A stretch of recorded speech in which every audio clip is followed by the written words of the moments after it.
Right. Yeah. Um, I think the question that you're asking is how do you remain grounded in the community even though you're thinking differently?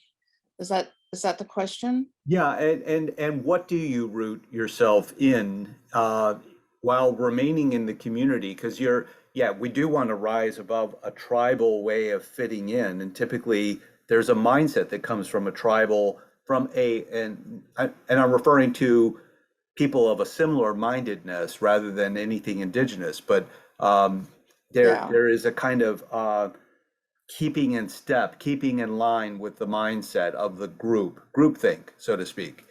Yeah. But I'm trying to point to the idea that one can be rooted in oneself and be rather independent of the group, while at the same time um, being a sustaining force for this community, for life on Earth. They're not exclusive. So what do we remain rooted in that helps us to achieve that? I think it's love and care. Um, even though um, I mean, even though this cat is like that's sitting on my lap and being my comfort kitty, thinks totally different than I care about that cat and I love that cat. And I think I want to protect it from anything that's going to cause it harm. So I think that's what keeps you connected to a tribe, to a community, to the earth itself, right? Mm. And I hear that repeated a lot. Love is the answer, right? Yes. But it's it's something to believe in. It's Yes. not just this cliche, is it? I think it's something to drive your life on, if you care about something. But I mean, some people care about weird things, right? Yeah. But for me, I love my family. I love my friends. They've become even more precious to me and have projected me through this pandemic and kept me alive. Often, feeling very depressed and getting a phone call or, just seeing somebody in my family's face or a friend, even you, Brian. I mean, you kept me alive and gave me hope that I can make it through. And I think we'd have to do that for everyone, right? Mm. Support ourselves. And for the ones that are opposing, with the opposing views, it's not about,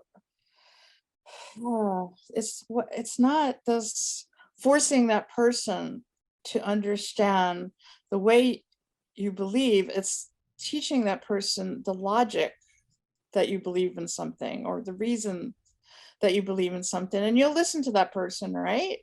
The opposing view, and okay, yeah, I see where you're coming from. That's your perspective, and this is mine. So where do we come to meet in the middle? Where do we build from what we can build together? And that's a Right. very fundamental political process or technique.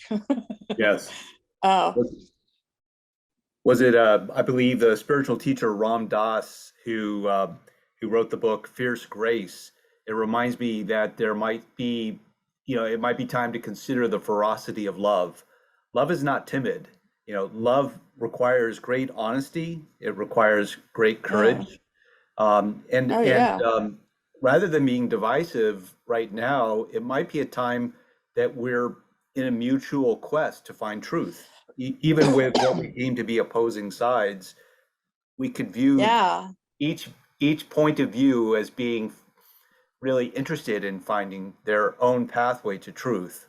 One doesn't have to lead another to your truth, but to be committed, both of you, to finding a truth that's Or a resonant common for you, goal, right? Or a or common goal, a perhaps even a mission. common goal. Yeah. So I wonder, Yeah. we sometimes get this notion of love being soft, which it has that quality, but there's also a side of love which is fierce and Oh yeah. is Most definitely. penetrating and able to really be transformative.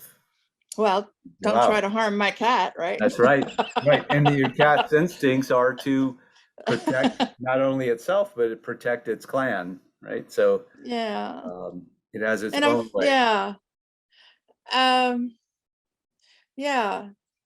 Mother love, Yeah, mother mother love. love is a good example. So there is a ferocity. I certainly see women more these days coming forward with this ferocity of love, and Yeah, but I hope that doesn't shun other people. I hope, you know what I mean? And cause this backlash.